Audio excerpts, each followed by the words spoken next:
어제 여야 정책위 의장 간 만남을 통해 향후 민생공약협의체 구성에 합의하고 21대 대선 당시 공통 공약 중 입법이 필요한 민생법안을 우선 추진하기로 뜻을 모았습니다.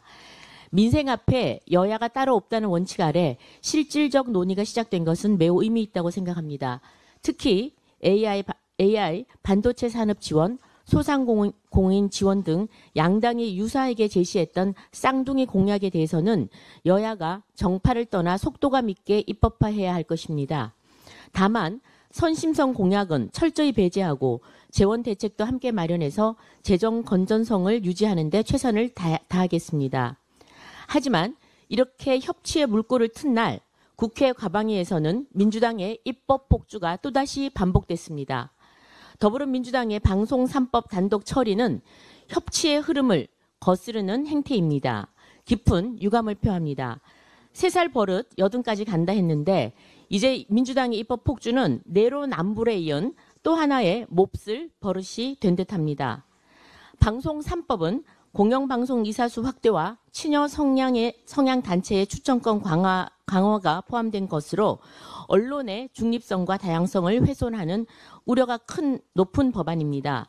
민주당이 진정 협치를 원한다면 방송법뿐만 아니라 검찰 수사권 약화와 국민 편익 저해가 우려되는 검찰 개편 법안, 그리고 기업의 정당한 방어권을 과도하게 제한하는 노란봉투법에 대해서도 일방 처리 시도를 멈추고 충분한 논의와 수기를 거쳐야 할 것입니다.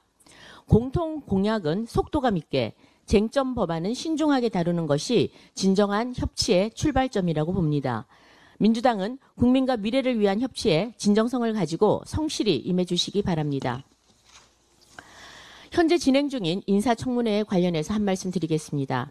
지금 인사청문회 키워드를 보면 영구윤리 위반, 부동산 투기, 편법 증여, 이해충돌 등 온갖 부정과 비리로 가득합니다. 참으로 부끄럽기 짝이 없습니다. 도덕성 문제도 심각하지만 더 우려스러운 것은 후보자들의 정책 역량 부족입니다. 인사는 곧 국정이며 무능한 인사는 국정 실패로 직결되기 마련입니다.